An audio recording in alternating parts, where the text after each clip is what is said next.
it. Stop it. Speaking of drugs and addiction, Dr. Drew and I are back 5 days a week doing our thing, rolling lots of phone calls, and we got back to gambling. On the caller? On the caller's history? Yeah. It's been a while. It's been a while. We used to gamble on the caller's history, and for me, it had to have been even if I gambled on the very last night I did the show, it had to be well over a decade since I've been there. Sure, we left the show 10 years ago. Plus. Yeah. So I got a decade of non-gambling. I was going to say, you got to be rusty, right? One would think, but I usually go, Daddy was abusive road, but that's a good safe bet. Yeah. But I'll play you a clip. Oh, nice. And it's going to air in an upcoming show, and I'll just play a little 2-minute clip. Drew was in here today, and we gambled for the first time in over a decade. Molly, 27, Maryland. Hi. Hey. What's happening? What's happening? I'm on X amount of medications for anxiety and panic disorder.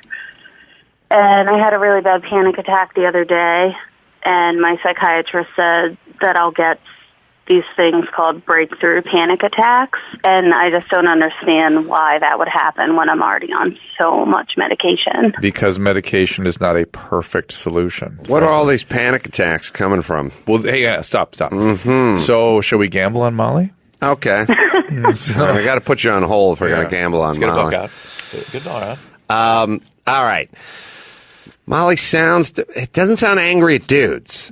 But normally the panic attack is this abuse survivor, what have you, terrorized and that sort of thing. But I didn't feel it coming off the dad. Now it's 90% of the time we're talking about the dad. Yeah.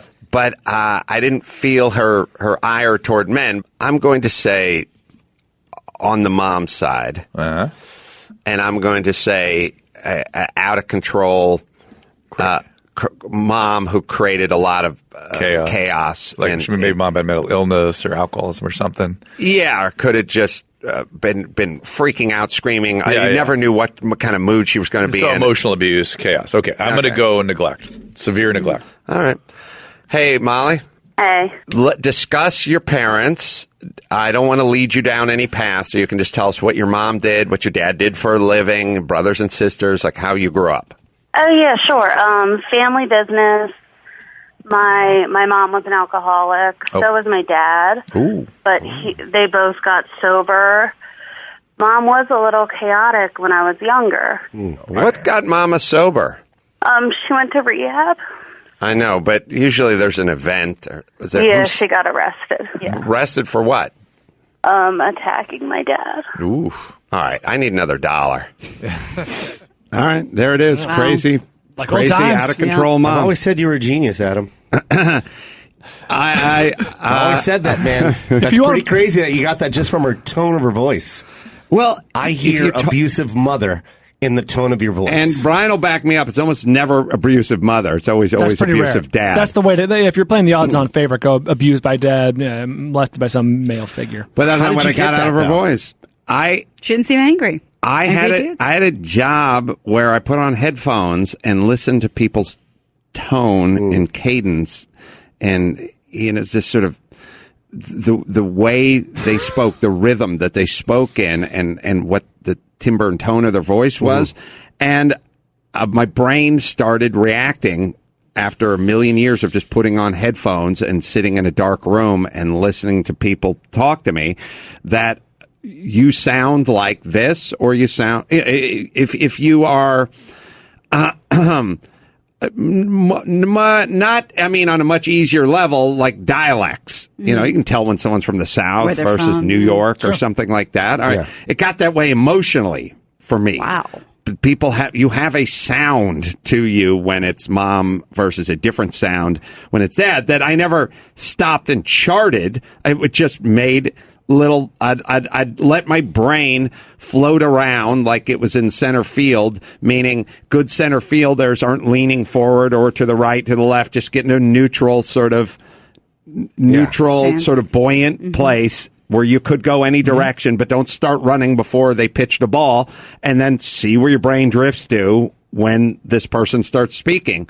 And it's not near 100%, but it does make you a little bit clairvoyant, but it's not clairvoyant. It's based on the experience of letting your brain float and reading people. I feel like you could travel with carnies now that you can do that. I'd like to. Guess your weight, guess your trauma. That'd be amazing. If you're talking about that hot dog train, I'm in. I'm in because I love those chili fries. So if any college out there want to be a part of this healing environment where the hosts attempt to profit off your maladies, what's the phone number, Gary? What can they call? When I told Chris to whack this up, he said, wow, it's amazing. I said, do you want to know the most amazing part about this entire endeavor? And he said, no. And I said, why nobody ever listens to me? Why get every bit of, all right, that's your opinion, and I got my opinion, too. Like, okay.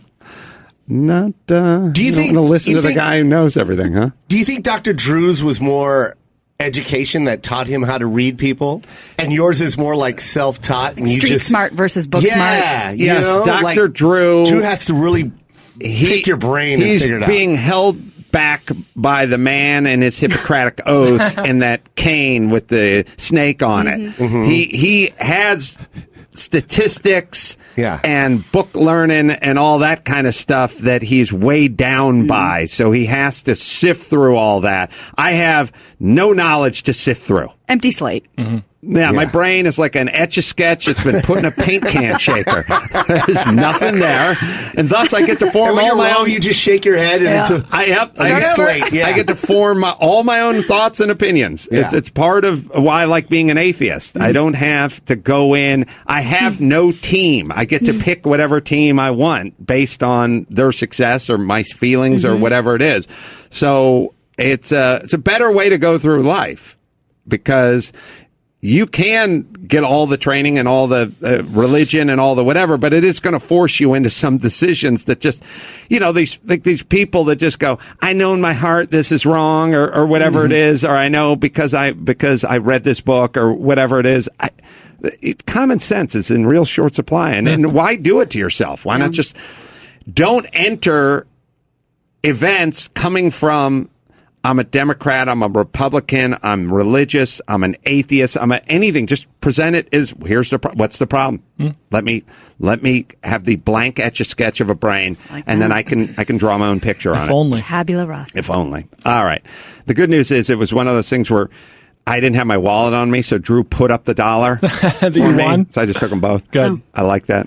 This is the first time you guys have done this on the Adam Drew Show? Yes, we have not done it in over a decade. You should have Gary tabulate them over the course of the year, and the end of the year, pay it off in some way with who won the year in gambling. You know what I mean? It could be 14-13 or whatever it is. It'll be like when the receptionist beats Jimmy the Greek in the football prognosticating. Exactly. That's what'll happen with me and Drew. You should make a TV show where you just become a doctor, but you never went to college. What was it? Wasn't there a TV show like that already with like Howie Mandel? Doogie Howser. No, Howie Mandel. No, Doogie went to... He sped through college. He sped through college. No, but Howie Mandel did one where he was just like, he just came off the street and saved somebody in ER.